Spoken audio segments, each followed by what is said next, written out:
So today is September.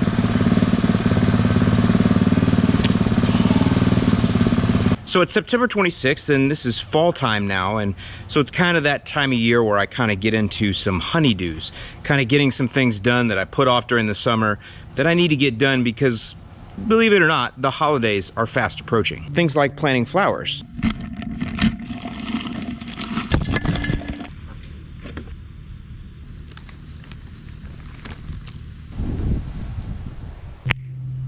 Or sprucing up my landscape game, like this.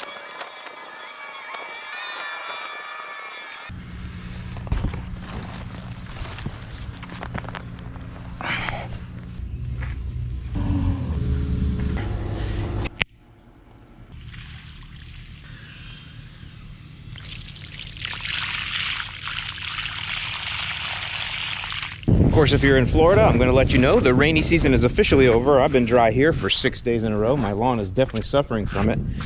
But it's time to get out and take a look at your irrigation heads for sure. I've had one that's been broken over here for a couple weeks. I haven't had time to fix. I've been trying to supplement with hand watering, but it hasn't been keeping up. So get those heads fixed, changed, adjusted, unlocked. If you have St. Augustine grass, for sure it's eating some of your heads.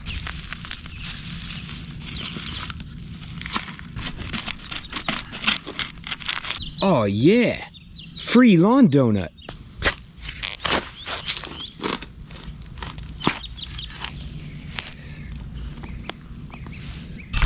Oh yeah, you can see the riser snapped. See that?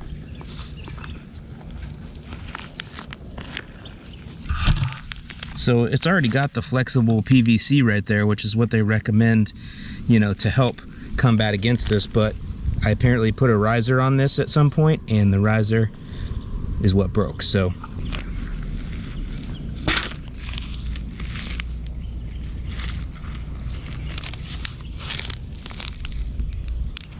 now this time of year, I also reflect on all the videos that I've done for the season leading up to this time of the year, and I realize that there's two big projects that I haven't given you guys an update on, and there's a reason for that.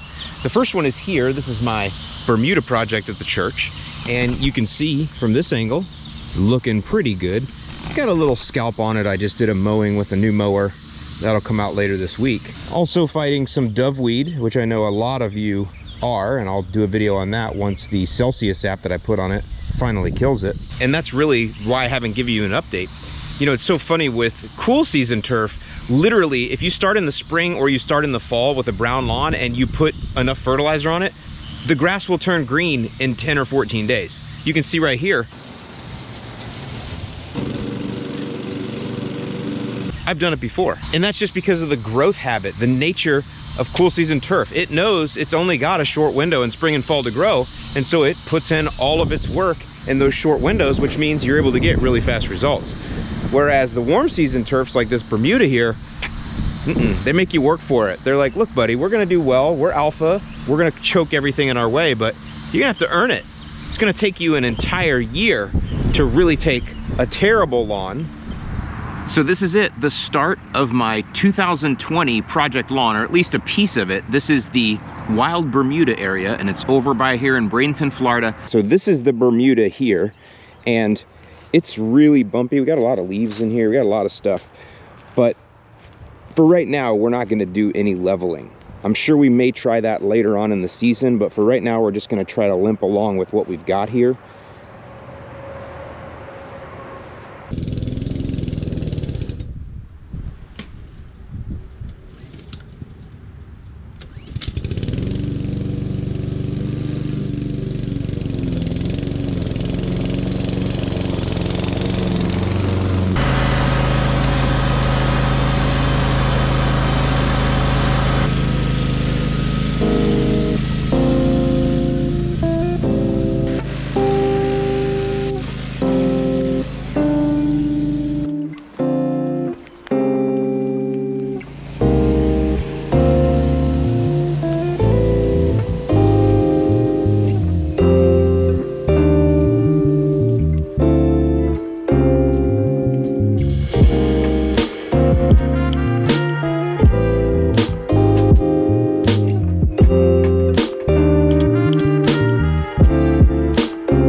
Real quick, just wanted to break in here while I'm in a rain break.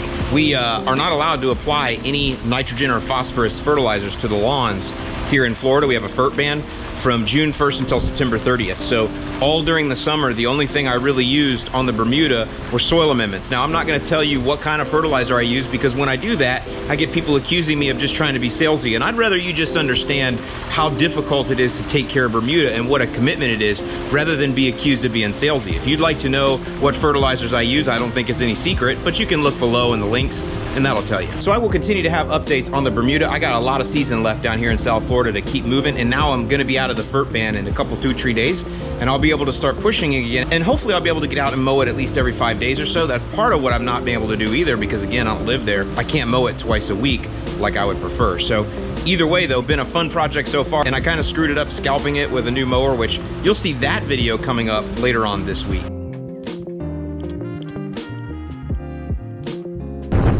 But even so, I've got this one section right here.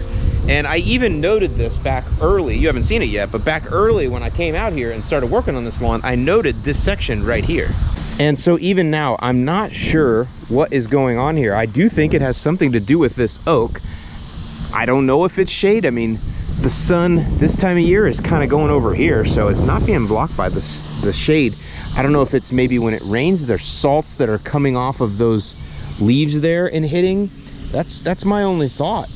Something is keeping this, as we learned in term earlier in the podcast, something is making this turf etiolated or thinned out. Now the only other thing I can think of that it could be is there could be something going on with the soil here.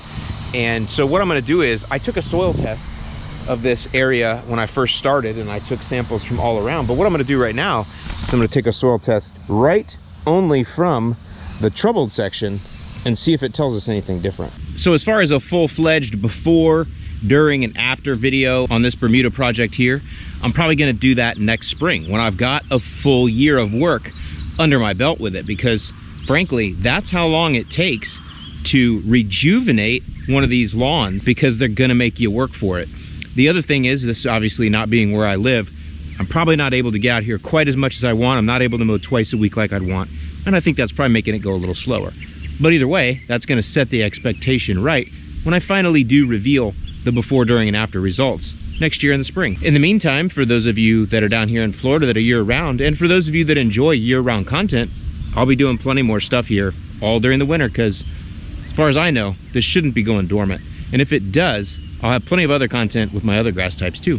Speaking of warm season grass, one of the things to be aware of is that 70-degree temperature mark is moving south in the country. In other words, temperatures are getting more mild, and so the further you are south, the more of you that are coming into that fall pre-emergent window. Fall pre-emergents are important, especially if you have warm season turf and you're in a place where it doesn't snow, because your turf is probably gonna go dormant for most of you guys watching this, whether you have Zoysia, St. Augustine, Bermuda, Centipede, even some Bahia grass lawns. Your lawn is gonna go dormant during the winter, but the thing is, your soil won't go dormant because the soil doesn't freeze. And so that means there are opportunistic weeds that will continue to grow and thrive in your lawn. And you guys have all seen the pictures that we see in January and February every year in a lot of Bermuda lawns and other lawns across Georgia, Alabama, Texas, all throughout really. And it's these weeds, Poa annua, henbit, chickweed, hairy bittercrest, that have infested the lawn in the previous fall, grown all winter, and now they're opportunistic in the fact that your lawn is all brown, they're green, they're happy, they're showing off, and they're looking terrible. So by putting a pre-emergent down right now, you can actually stop a good portion of those, especially the ones I named, and really save yourself that headache later down the road. If you get the Prodiamine WDG, which is the liquid formulation, I'll link below to the video that I did that teaches you how to apply it. If you go with that fall rate that I recommended there, you're gonna get between 4 and 5 months of protection there. So you figure you're going October, November, December, January, even into February.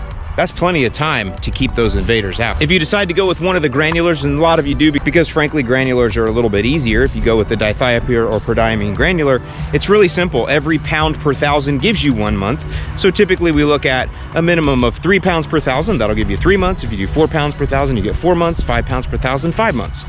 If you've already used Prodiamine for the year and you're gonna go at one of those 4 or 5 pound rates, you should probably go and use Dithiopyr instead, because Prodiamine does have some yearly limits. I'll link below and give you a little bit more information in the description in case you're somebody that's trying to make that decision. What is this?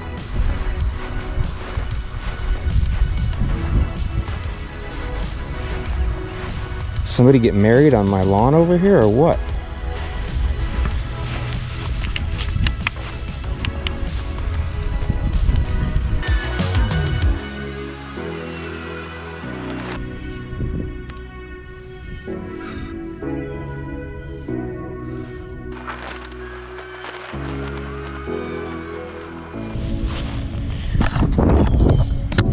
Okay, got it all cleaned up. Definitely was a wedding, there was bubbles. And now let me just give you a little advice from a guy who's been married for 20 years. It's nice that you're gonna throw up white taffeta in the air to celebrate your nuptials.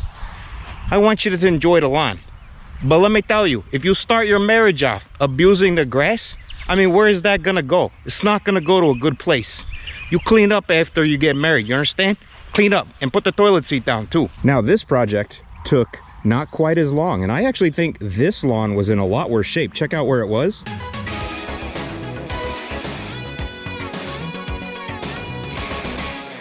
And now you can see where it is now. And of course, let me do that famous trick that I learned from the Millennial Farmer. Now the Zoysia lawn, it actually came along a lot better, faster, and I actually think it started in a lot worse place. I mean, every year at Christmas, this place has thousands of people come through here, literally thousands, because they actually set up a mock Bethlehem with, you know, people cooking meals and buildings and animals and cages and coops and corrals, and just, it's a big deal, and it's all done right here. And so, you know, it took a while, but this did come back. Now, I'll probably do a full follow-up video on this sooner. I also have another project that you can see here. And by the way, that is a lacrosse field at a friend of mine's house. And if you haven't seen it, I actually have been doing videos out there where I'm teaching you how to spray a 4,000 square foot area with just a 2-gallon pump sprayer. That's something kind of new, kind of advanced. If you haven't seen that, I'll put that as a blog post below for you to check out. It's a whole series I did, and I even have some private training in there, videos for you, all that. So you might want to get interested in that if you're somebody that's interested in expanding your spray strategy. But either way, I'm working on his lawn. It's taken a lot longer over there because I started while we were right at the beginning of the fert ban, so I haven't really been able to fertilize it. But this I was able to do most of the year, and you can see it has come along a lot better. I will just tell you that what I did here was 100% liquid, and I hammered it every single week, almost every single week anyway, with either RGS, Humic 12, Aerate, or MicroGreene. And then I used the 1801 Green Punch once a month. So I just hammered it is what I did here. I just put the hammer down, and you can see it's finally paid off. But it's still a spoon feed, because even with all of that, that's not a lot of nitrogen at all. So it's come along nice and slow, but I really like the result I've got. So I'll probably give you a full update on this a little bit later in the winter as well. Right now I need to get rid of some of the disease that's here, even though most of it seems like it's gone, and a couple 2-tree weeds in. But other than that, Zoysia so far has responded very well.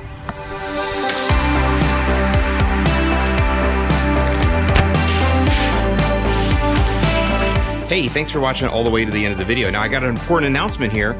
For those of you that remember, we had a Milorganite contest going where someone was gonna win lawn coaching for me to help them into the 2021 season with their grass. Well, we got a lot of great entries, and it was really cool just to see all you guys telling your stories about your lawn struggles and successes and things like that. It actually ended up that I wanted to pick 2 winners, one warm season and one cool season. And so congratulations to Curtis Perry of Waco, Texas, St. Augustine grass. You're one of our winners. And Emily Stone of Thousand Oaks, California, cool season grass. You're our second winner. So both of you will be getting lawn coaching from me from the end of this year and into next spring to help you get things going. And we'll record it and show the results and all that and show your progress, because I know we're gonna get your lawns looking really good. So I'll be contacting you guys early this week to set up your first coaching session, and we'll do that over Zoom, and we'll go from there. So for all the rest of you, thank you so much for watching. I hope this video has been helpful to you. Brought you some entertainment, maybe a couple 2-tree laughs over by there. With all that, I hope you guys have a great week. I'm Alan Hain, the Lawn Care Nut. Thanks for watching, and I'll see you in the lawn.